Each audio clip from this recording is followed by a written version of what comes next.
Welcome to Poets from the Neighborhood. My name is Bruce Jennings. And I'm David M. Harris. We hope you'll enjoy the poems we'll be reading today, poems written by your friends and neighbors. Diving-Insomnia by Grace Barlow. She was the insomniac, I the one who'd fall asleep, anchoring her as she lay restless as a boat on the ebbing tide. Now I watch the washed-out colors from late-night scenes, unmoored faces, flickering, darting like fins and tails against a sightless wall, as if she'd been found in the deep waters, as though she were still in the next room watching the light and shadows of things unseen. Now I am the one who lies awake, finally aware of what it was like to find no relief, deserted and unsecured on the open ocean, searching, always searching for the elusive, the drifting to take her away. First Step by Chelsea Maria Sprick. They told me about owl eyes and dewdrops on rose petals, beautiful words scrawled across whiteboards like a migration of blackbirds. Even in dark rooms, I could see bird beaks and steeples. Before I took his leg, he told me his recipe for fish stew, carrots, potatoes, and white bass. The beauty of their words reassured me. Soleus brought images of vein gnarled hands, expertly running a fillet knife along backbones, silver scales slipping away from pearly muscle. Like children folding origami birds, language brings hope. In my dreams, I could pluck out mutated cells like flowers, but I woke up to a girl made of stone, balancing a paper crane on her fingertips. 644 birds, and I couldn't save her. In these mornings, there are tiled halls, the chirps of machines breathing and beating uniform and averred, people wrapped in white blankets like palls, and I bear the weight of the things I see. No starry skies, no sunbursts, just the silence between the breath and the sentence. But the man who wakes groggy from chemical sleep, he reaches, does not let go my hand, his breathing fitful and his grip firm.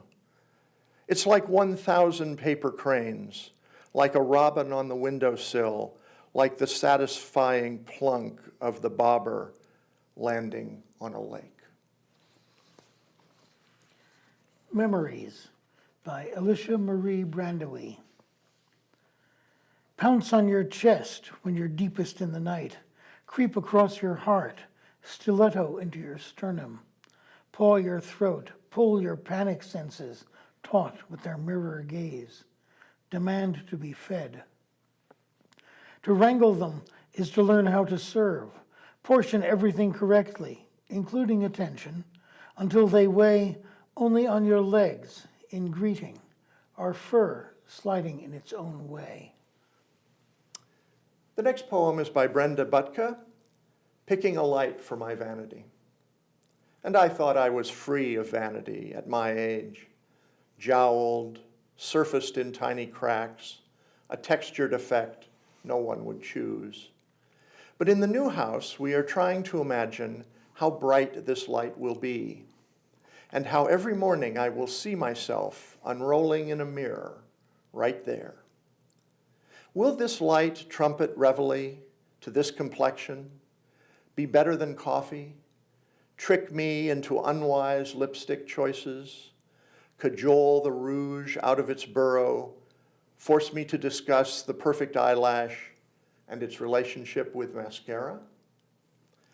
Am I at last voting for flattery? Or is it okay to be told again, as every fat girl always, that handsome is as handsome does, and beauty is skin deep? But, after all, that is my skin we are considering, and maybe it isn't too late. Here in the new house, one thing is clear. My vanity is a possession, and it's not going anywhere. Knitted out with faucets, drawers, little boxes, cupboards, trick mirrors. It's always been that way, a place to stash every excuse we ever make to begin the cover-up we call life. Explanation, The Face of God, by Barbara E. Young. Night and winter outside. We are crammed into the high-backed booth, half drunk to fully so, shrugged out of our sweating coats, glowing. This is the way it should always be, the shine of the gold carafe in the center, fire pit in the cave. We are savage with ideas. Talk, talk, 1,000 iterations of talk. We burble, words spill over, and drip unnoticed off the edge of the universe, the heat of thighs. The racket of our forks and fervor must make Minerva's owl miss the gods. And how we love, passionately fond of one another's foibles and hands. The saffron thread of discussion phrased 10 ways with every breath. Possibility, planets and worlds rise, starlings swirl, multiply the night's potential futures. We unfold, the lotus, the rose, we give birth and murder one another. Suicide, are buried in the crossroads mud. We are the sweetbriar, we are the thorn. We are torches guttering, spinning soot in twists and arabesques, aches and hungers beyond the reach of first light coffee. We leave alone. Awaits a Healing Grace by VeerajaR from her book, Joy of Being. A purpose and place for everyone and everything awaits along life's terrace at every step and every turn to arrive and embrace. Another day with solace for every wound and every mind awaits a healing grace for every soul, a prize everlasting, at last to rest beyond life's race. Thank you for watching Poets from the Neighborhood. We hope you'll join us again soon.